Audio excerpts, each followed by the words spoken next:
fascinated me to think that the man who, in one sense, brought Thomas the Tank Engine to life was here in Kibworth. I know that John very often would take his sketch pad and sit on the platform of the railway station in Kibworth and just sketch some of the activities that went along on the platform, the people, the passengers, the station staff, to give him some inspiration for his illustrations.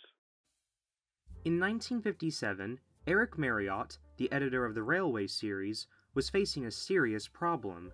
Its illustrator, C. Reginald Dalby, had abruptly resigned, following heavy criticism from Wilbert Awdry, right as a new book had been announced in publisher Edmund Ward's catalog for release that year. A new artist would be found, however, and when the book eventually appeared, its opening page read, 8 Famous Engines, with illustrations by John T. Kenney. John Theodore Kenney, like Dalby, had been taught at the Leicester College of Art, starting his career with J. E. Slater, a local firm for commercial artists. During the Second World War, Kenney served in the 121st Light AA Regiment, landing in Normandy on D-Day, and although not employed as a war artist, made dozens of on-the-spot drawings. When the war ended, Kenney moved to Kibworth in Leicestershire, where in 1952 he decided to begin a new life as a freelance artist.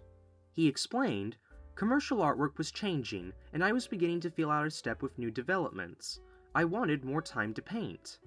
Kenney began establishing himself as an illustrator for children's books, even writing his own, which were published by Edmund Ward. He was later commissioned by them for several projects, including being the replacement illustrator of the Railway series. Remembering John Kenney, Wilbert said, "We got on splendidly. He was as different from Dalby as chalk from cheese. He was interested in the work, and used to go down to his station and draw railway engines from life." As told by his biographer Brian Sibley, the engines Kenney drew were longer, larger, and better proportioned, far less like the toy trains of Dalby's pictures. His humans were illustrated as real people, pushing barrows, leaning on shovels, and running along station platforms. The countryside around them was like the scenes featured on bright railway posters of the time. He was also capable of giving the engines a range of expressions, from angry and malicious to contemptuous and sneering. Wilbert enjoyed a much happier relationship with his new illustrator, and paid several visits to his home in Leicestershire. John and his wife would also visit the Awdrys at Emniff Vicarage, where they played croquet, a game constantly interrupted by the family hens sitting on the lawn. It was during these visits Wilbert likely entertained Kenney about the difficulties he had with Reginald Dalby, as he would later illustrate a clergyman showing duck to a man with a bow tie, something which Dalby always wore, as if saying, "Now, that is what duck is supposed to look like."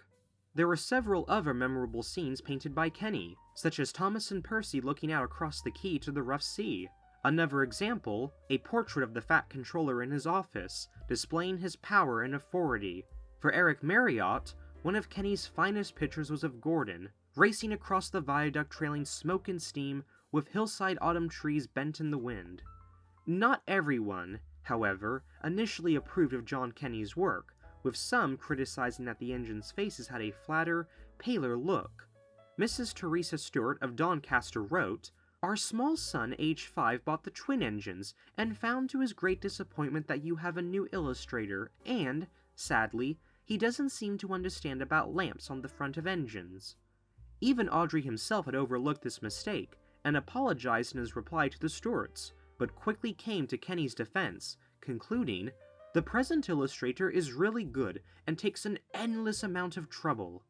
Kenney was having trouble, not just the criticism, but his own health. His developing eye trouble was making it difficult for him to handle the fine details required for the illustrations. Gallant Old Engine, published in 1962, would be his last Railway series book, with Kenney handing in his resignation shortly after, having only illustrated 6 titles.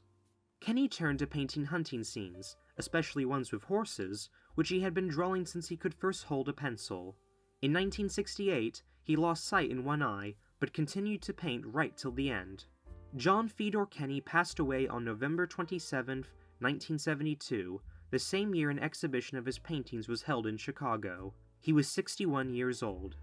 Kenney is not only remembered for his work on Thomas, but by the millions of children who read the history books he illustrated for Lady Bird, as well as the much-beloved Toodles the Taxi. In the Leicester Mercury, an art critic wrote, "John Kenney's style is essentially illustrative, with bright and breezy optimism. He will no doubt bring pleasure to all who like to look on at his paintings." In 2019, Kenney was recognized for his work as an artist and illustrator of Thomas, with a green plaque award now displayed on the street where he lived. In his remote cottage home, with his studio window overlooking the valley, John Kenney would hum and smile, painting with remarkable speed. He stated, "I don't mind being called square. Working for myself suits me down to the ground. Some days I don't lift a brush at all. Others I work until 3 in the morning. It depends on how I feel.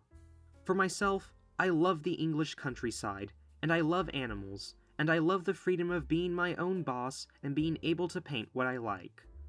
John Theodore Kenney, through his skill and delicate ways, had brought freshness and a realistic look to Thomas, a look that would continue to evolve.